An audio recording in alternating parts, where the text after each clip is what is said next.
नमस्कार। तो रोजमर्रा की ये कहानी हम सब जानते हैं ना। मतलब काम की लिस्ट लंबी होती जाती है, दिन भागम भाग में निकल जाता है, पर रात को लगता है कि अरे कुछ खास किया ही नहीं। हाँ, बिल्कुल। और वो सबसे बड़ी चुनौती, चलो ये कल कर लेंगे, ये टालने की आदत, मतलब प्रोक्रेस्टिनेशन, ये तो पीछे ही नहीं छोड़ती। सही बात है, ये बहुत आम है। तो आज हम इसी मुश्किल की जड़ तक जाने की कोशिश करेंगे। हमारे पास है डेरियस फोरॉक्स की किताब डू इट टुडे। हाँ, ये किताब ना इसी टालम टोल से सीधा टक्कर लेती है और बताती है कि इससे निपटे कैसे। बहुत प्रैक्टिकल किताब है ये। हाँ, तो आज इस चर्चा का मकसद यही समझना है कि भाई कल पर बात टालने के बजाय आज अभी एक्शन कैसे लिया जाए, और क्यों लगातार कोशिश करते रहना ज्यादा जरूरी है, भले ही छोटे छोटे कदम हों। हमारी ये सारी बातचीत डू इट टुडे के आइडियाज पर ही बेस्ड है। बिल्कुल। और किताब का जो मूल विचार है वो बहुत सीधा और मुझे लगता है शक्तिशाली है। फोरक्स कहते हैं कि देखो, कामयाबी सिर्फ होशियारी या टैलेंट का खेल नहीं है। अच्छा, तो फिर क्या है? असल में कामयाब वो होते हैं जो सोचते कम है और करते ज्यादा हैं। मतलब जो लगातार एक्शन लेते रहते हैं। भविष्य सिर्फ प्लानिंग से नहीं बनता, भविष्य बनता है आज के कामों से। ये सुनने में तो बहुत अच्छा लगता है कि बस कर डालो, लेकिन फिर वही सवाल कि हम टालते क्यों हैं? आमतौर पर तो यही लगता है कि यार हम आलसी हैं या शायद किसी काम से डरते हैं। हाँ, यही लगता है। पर फोरेक्स कहते हैं कहानी थोड़ी अलग है। उनके हिसाब से असली वजह आलस नहीं बल्कि एक भ्रम है, डिल्यूजन। हाँ, ये बहुत दिलचस्प नुक्ता है। फोरक्स दो तरह के भ्रमों की बात करते हैं जो हमें रोकते हैं। पहला है सही समय का इंतजार। हाँ, ये तो मेरा फेवरेट बहाना है। हम सबका ही है शायद। हम सोचते हैं कि जब मूड होगा, पूरी तैयारी होगी, एकदम सही माहौल होगा, तब हम वो मुश्किल काम शुरू करेंगे। और वो सही समय कभी आता ही नहीं, है ना? कभी नहीं। इंतजार करते करते हफ्ते महीने निकल जाते हैं। और दूसरा भ्रम।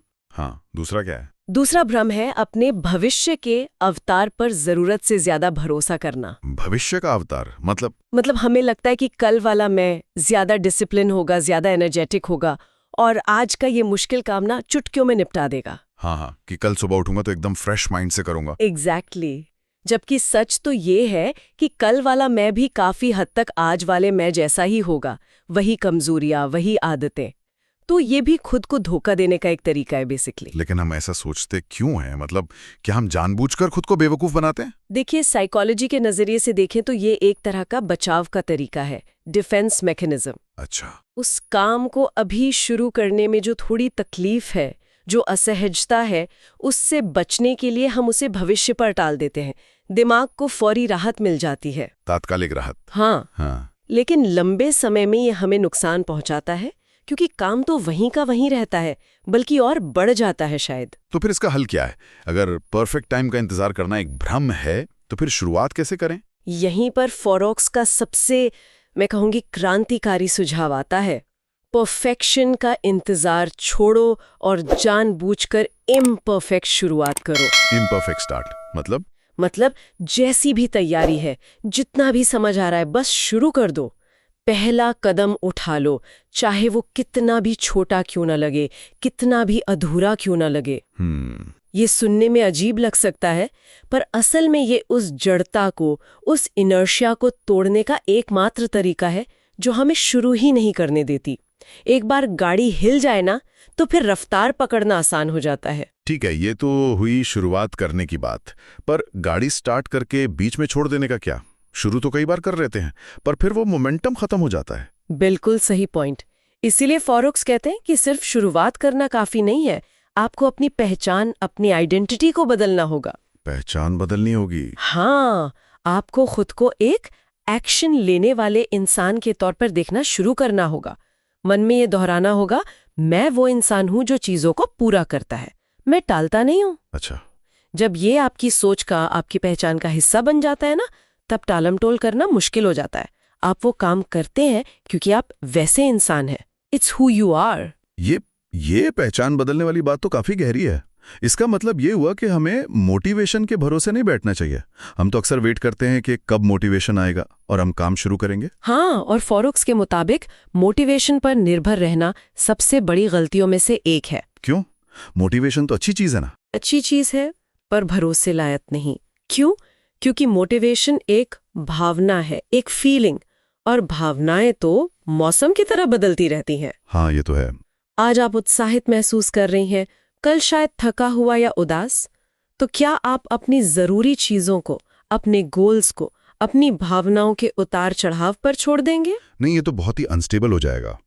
तो फिर मोटिवेशन नहीं तो क्या? अनुशासन, डिसिप्लिन और एक सिस्टम। फोरॉक्स इसी पर जोर देते हैं। मोटिवेशन आए तो बहुत अच्छा, वेलकम है, लेकिन अगर वो नहीं भी है तब भी आपका अनुशासन और आपका बनाया हुआ सिस्टम आपको काम पर लगा दे। सिस्टम? हाँ, आदत बनानी होगी, रोजमर्रा के रूटीन बनाने होंगे जो आपको मोटिवेशन के बिना भी एक्शन लेने पर मजबूर करें।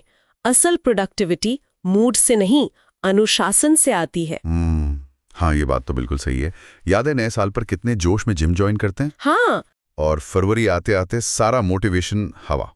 तो शायद इसीलिए एक सिस्टम चाहिए जो हमें तब भी चलाए जब जोश ठंडा पड़ जाए। तो क्या फोरॉक्स कोई ऐसा प्रैक्टिकल सिस्टम बताते हैं? हाँ, बिल्कुल। किताब में एक बहुत ही सरल और कारगर तकनीक दी गई है जिसे वो कहते हैं the stop start finish method. Stop start finish? अच्छा, ये क्या है? सुनने में काफी आसान लग रहा है। है भी आसान, लेकिन इसे लगातार करना ही असली चैलेंज है। इसके 3 सिंपल स्टेप्स हैं। बताइए। पहला, स्टॉप। जब आप कोई जरूरी काम करने बैठें तो बाकी सब कुछ करना बंद कर दें। फोन साइलेंट पर, सारे नोटिफिकेशंस बंद, ईमेल बंद, सोशल मीडिया बंद। सब बंद, फोकस। हाँ, बिल्कुल। अगर आसपास शोर है तो उसे कम करने का तरीका ढूंढें। पूरा ध्यान सिर्फ एक काम पर। मल्टीटास्किंग को तो भूल ही जाएं। ओह, ये स्टॉप वाला कदम ही आजकल सबसे मुश्किल लगता है। इतने सारे डिस्ट्रैक्शंस है चारों तरफ। खैर, ठीक है, दूसरा कदम। दूसरा कदम है स्टार्ट। स्टार्ट ये अक्सर सबसे मुश्किल होता है। बस शुरू कर देना, ज्यादा सोचे बिना, परफेक्ट प्लानिंग के इंतजार के बिना। बस उस काम का सबसे छोटा, सबसे पहला हिस्सा कर डालिए। जैसे अगर कोई रिपोर्ट लिखनी है तो बस पहला पैराग्राफ लिख दीजिए या सिर्फ पहली लाइन। ईमेल लिखना है तो सिर्फ सब्जेक्ट लाइन लिख दीजिए। प्रेजेंटेशन बनानी है तो पहली स्लाइड का टाइटल डाल दीजिए। अच्छा। मकसद है सिर्फ उस शुरुआती रुकावट को, उस इनिशियल फ्रिक्शन को पार करना। यानी वही इम्परफेक्ट स्टार्ट वाली बात यहाँ भी लागू होती है। और तीसरा कदम फिनिश। हाँ, तीसरा है फिनिश। एक बार आपने शुरू कर दिया तो तब तक उस काम में लगे रहें जब तक वो पूरा ना हो जाए। बीच में दूसरे काम पर मत कूदिए। फोकस बनाए रखना है। बिल्कुल। एक काम को शुरू करें और उसे अंजाम तक पहुंचाएं। हाँ, अगर काम बहुत बड़ा है तो उसे छोटे हिस्सों में तोड़ लें और फिर हर हिस्से को इसी स्टॉप स्टार्ट फिनिश तरीके से पूरा करें। यह तरीका वाकई बहुत सीधा है और ऐसा लगता है कि ये उस घबराहट को जो बड़े काम को देखकर होती है ना, बिल्कुल, उसे कम कर सकता है। बिल्कुल। इसकी खूबसूरती इसकी सादगी में ही है। स्टॉप आपको फोकस देता है, स्टार्ट आपकी जड़ता तोड़ता है और फिनिश आपको काम पूरा करने की संतुष्टि और मोमेंटम देता है। ये पता नहीं कहाँ से शुरू करूं वाली उलझन को खत्म करता है। ठीक है, तो ये तो हुआ एक काम को करने का तरीका। लेकिन दिन भर में तो कई काम होते हैं, उनको मैनेज करने के लिए भी क्या कोई सिस्टम है? वरना लिस्ट तो फिर भी लंबी रहेगी। हाँ, बिल्कुल। मानसिकता और तरीके के साथ साथ ठोस सिस्टम भी जरूरी है। फोरॉक्स कुछ बहुत ही प्रैक्टिकल सिस्टम सुझाते हैं। पहला है द डेली 3। द डेली 3 यानी रोज के 3 काम। बिल्कुल, रोज के सिर्फ 3 सबसे जरूरी काम। इसका मतलब है हर रात सोने से पहले या सुबह उठते ही अगले पूरे दिन के लिए सिर्फ 3 सबसे जरूरी काम, मोस्ट इंपॉर्टेंट टास्क्स, MITs चुन लीजिए। सिर्फ 3। सिर्फ 3। हाँ, वो 3 काम जो अगर आपने पूरे कर लिए तो आप कह सकें कि आज का दिन सफल रहा, भले ही बाकी कुछ खास न हुआ हो। अरे, ये तो बढ़िया है। अक्सर हमारी टू डू लिस्ट में 15-20 चीजें होती है और उनको देखकर ही तनाव होने लगता है। एग्जैक्टली। सिर्फ 3 पर फोकस करना ज्यादा मैनेजेबल लगता है। जैसे मान लीजिए कल के लिए मेरे 3 MITs हो सकते हैं। वो खास प्रोजेक्ट रिपोर्ट का ड्राफ्ट पूरा करना, डॉक्टर की अपॉइंटमेंट पर जाना और शाम को बच्चों के साथ 1 घंटा खेलना। परफेक्ट। अगर ये 3 हो गए तो दिन कामयाब। एकदम सही। इससे प्राथमिकता तय होती है और आपको रोज छोटी छोटी जीत का एहसास होता रहता है। लंबी लिस्ट अक्सर टालमटोल को ही बढ़ावा देती है। हाँ। दूसरा सिस्टम है टाइम ब्लॉकिंग। टाइम ब्लॉकिंग मतलब कैलेंडर में टाइम ब्लॉक करना। हाँ, अपने डेली 3 या दूसरे जरूरी कामों के लिए अपने कैलेंडर में बाकायदा समय ब्लॉक करें। जैसे सुबह 10 से 12 बजे तक प्रोजेक्ट रिपोर्ट, दोपहर 3 से 4 बजे तक जरूरी ईमेल्स। अच्छा। और फिर उस ब्लॉक किए हुए समय को किसी जरूरी मीटिंग या अपॉइंटमेंट की तरह ही ट्रीट करें, उसे सम्मान दें। उस दौरान कोई और काम नहीं। ये सुनने में तो अच्छा है, पर क्या ये सच में काम करता है? मतलब हम टाइम ब्लॉक तो कर देते हैं, पर फिर कोई और जरूरी काम आ जाता है या कभी कभी बस मन नहीं करता। इसे कैसे निभाएं? देखिए, ये अनुशासन का ही मामला है। शुरुआत में मुश्किल होगी, पर प्रैक्टिस करनी होगी। कैलेंडर को अपना बॉस माने। अगर कोई चीज़ सच में ज़्यादा ज़रूरी आ जाती है तो ठीक है, एडजस्ट करें। लेकिन अक्सर हम छोटी छोटी चीज़ों के लिए अपने ब्लॉक किए हुए समय को तोड़ देते हैं। उसे नॉन नेगोशिएबल बनाने की कोशिश करनी होगी। Non negotiable. और एक और छोटा सा नियम है जो इसमें बहुत मदद करता है, at most 1 hour rule. At most 1 hour, 1 घंटे से कम का नियम। ये क्या है? इसका मतलब है अगर कोई काम ऐसा है जिसे पूरा करने में अंदाजन 1 घंटे से कम समय लगेगा, तो उसे अपनी लिस्ट में लिखने या बाद के लिए टालने के बजाय जैसे ही वो दिमाग में आए उसे तुरंत कर डालें। अरे वाह, ये तो कमाल का है। सोचिए कितने सारे छोटे छोटे काम होते हैं, किसी ईमेल का जवाब देना, कोई बिल भरना, किसी को फोन करके कुछ पूछना, हाँ बिल्कुल, कोई छोटी सी जानकारी ढूंढना। ये सब लिस्ट में पड़े रहते हैं और दिमाग में एक बोझ बनाए रखते हैं। अगर ये 1 घंटे से कम के हैं तो फौरन निपटा दो। एग्जैक्टली। इससे तो दिमाग काफी हल्का महसूस होगा, मेंटल क्लटर कम होगा। बिल्कुल, ये मेंटल क्लटर को कम करने का बहुत अच्छा तरीका है।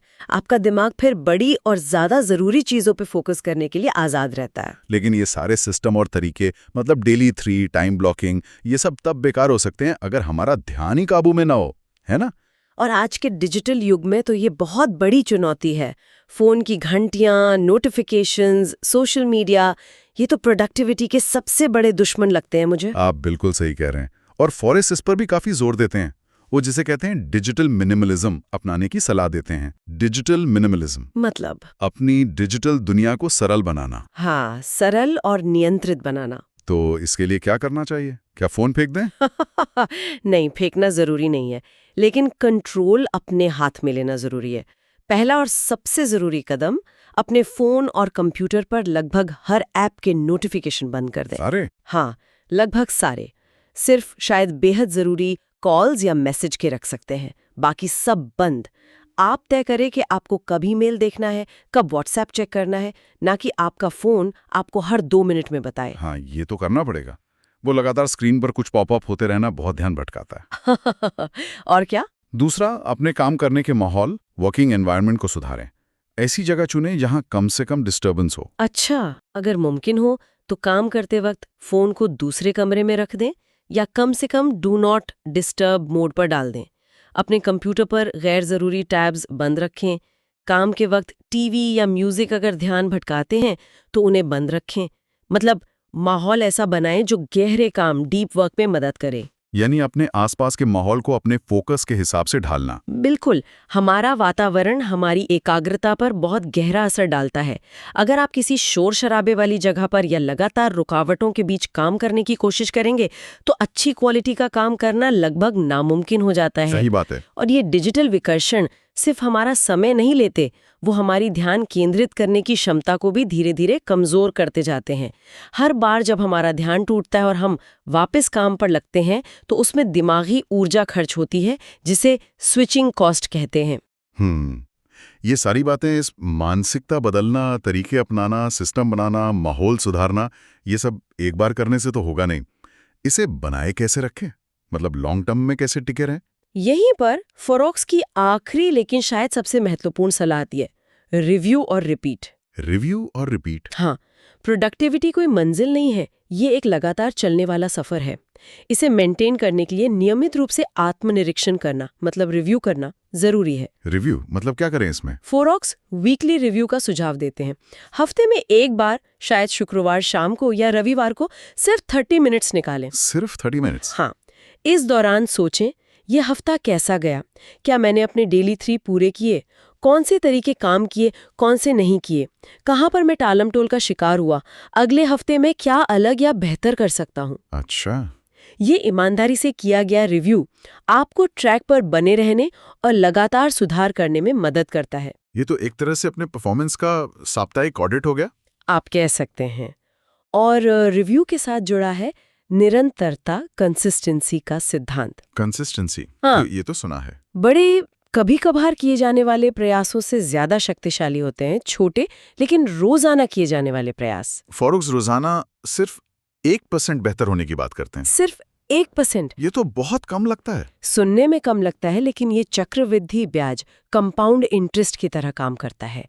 रोज 1% सुधार साल भर में आपको 37 गुना बेहतर बना सकता है। अरे वाह, 37 गुना। हाँ, तो निरंतरता ही है जो लंबे समय में बड़े नतीजे लाती है। छोटे लगातार कदम। कमाल है। तो अगर हम इस पूरी चर्चा को समेटें, डेरियस फॉरेक्स की डू इट टुडे से मुख्य सबक क्या निकलते हैं? मेरे ख्याल से 4 मुख्य बातें हैं जो हमें याद रखनी चाहिए। हाँ, बताइए। 1, आज ही करो। वो सही समय का इंतजार एक भ्रम है।